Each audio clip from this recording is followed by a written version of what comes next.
Cells. So this is the PowerPoint for cells. We're going to start out talking about single-celled, multicellular, and discuss that. When you're looking at cells, there are different types of cells, and each cell has a certain job. When cells are originally made, they all look the exact same. So as they're produced, they don't differentiate until later, and we'll see that when we talk about mitosis and meiosis. You'll see where cells have the chance to get out of the cycle and be something else. However, when we're talking about cells in the body, we're talking about different types of cells. So here's an example of a bone cell. Here's some blood cells, and here's a nerve cell. So they all look different and they have different jobs.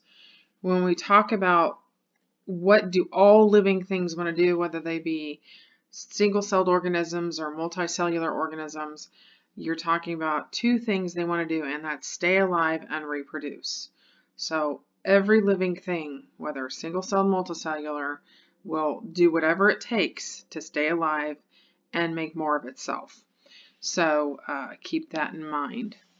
This article here is talking about charged up. So when we're talking about cells, cells end up having an electrical charge. Like when you scoot your feet across the floor and you hit the doorknob or hit somebody else and it gives you a little jolt, your cells do that nonstop all day. It's firing. So those neurons are firing to send messages, and those are actually electrical impulses caused by electricity in your body. Current running through your body. So this neat picture here is showing you kind of that idea. So that's how it passes messages from one place to another.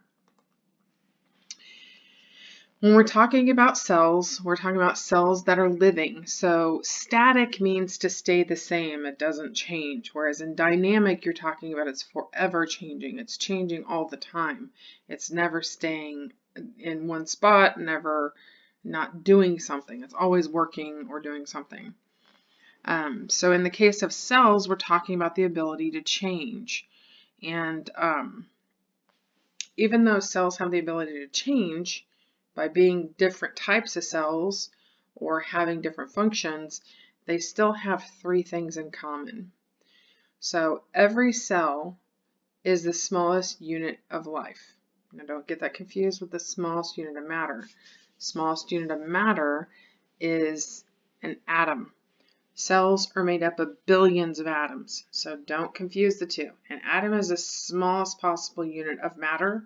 A cell is the smallest possible unit of life. Two totally different conversations, but cells are made up of billions of atoms if you're asked. All cells will have a cell membrane, a protective covering.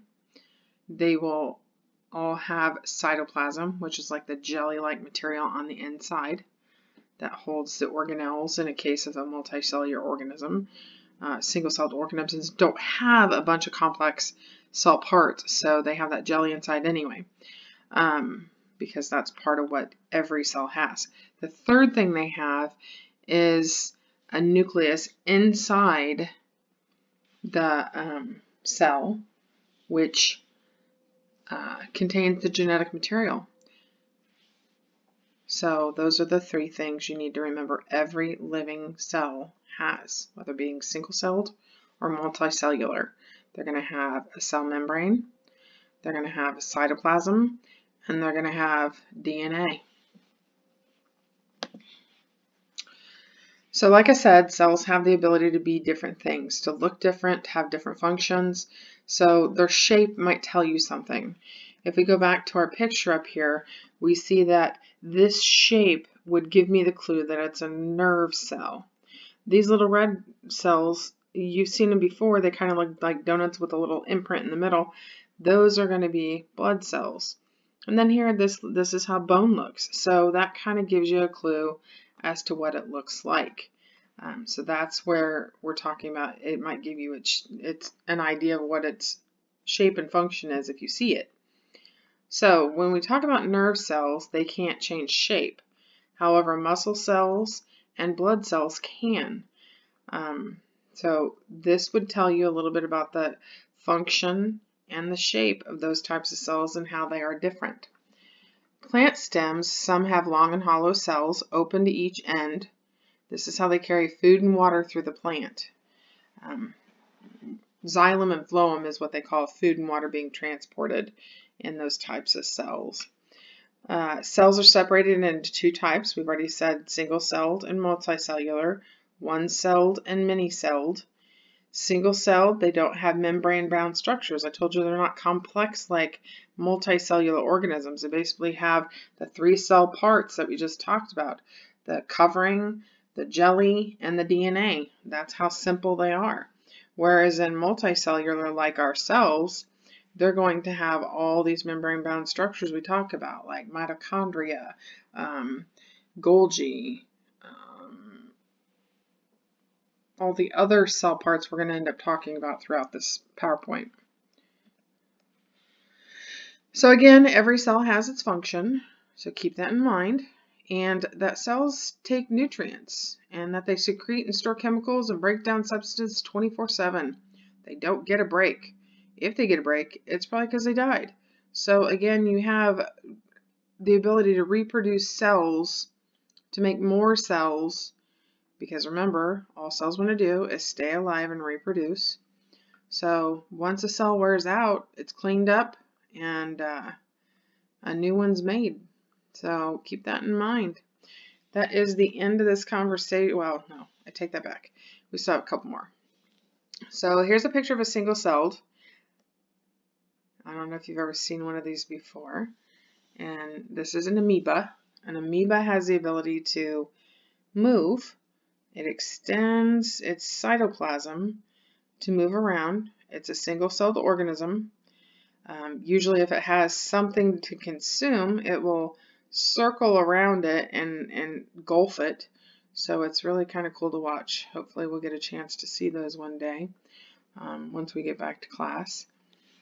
So single-celled organisms, bacteria is the largest group of single-celled organisms. So keep that in mind when we're asking what is the largest group of single-celled organisms. You'd say bacteria. You can call single-celled organisms unicellular, means the same thing. You can call them prokaryotes. And prokaryote means lack of cell nucleus and membrane-bound organelles. Remember, they have the outside covering, they have the jelly in the middle, and then it has DNA in there to keep it. That's what makes it what it is, right? All right, multicellular organisms, that's us. We are multicellular. We have billions of cells that make us up. So they consist of more than one cell. That's what multi means, many cells. Most can be seen with the naked eye. When we were talking about single-celled organisms, those require a microscope. So you cannot see single-cellular organisms with your naked eye. Whereas multicellular, I can see them with my eyes, which means they are made up of many cells, like plants and trees and people. Anything you can see with your eyes that's living would be multicellular. Multicellular is also called eukaryotic cells. And eukaryotic cells are organisms whose cells contain complex structures. Like we said, that these are parts of a blood cell. Look at all these different types of cells, even just in our blood. So we have different cells, the bone cells, the brain cells, you've got cells for everything in our body. And that's how we become the multicellular and the more complex structures.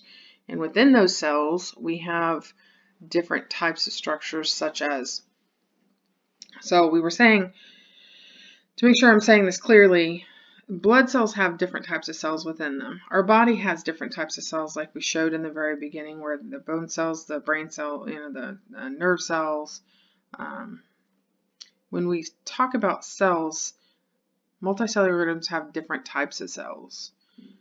When we talk about eukaryotic cells, we're talking about the cell itself having inside of it, so one of these blood cells having inside of it all these structures that we see here. So this is what a plant cell looks like on the inside.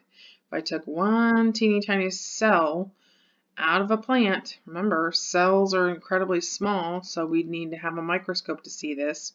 We'd see all these organelles on the inside. That is what this is talking about. Multicellular eukaryotic cells have all of these complex organelles inside. That's a plant cell because it has this cell wall and this kind of square box shape. Here's an animal cell. Again, inside you have these multi-organelles going on that make up a eukaryotic cell.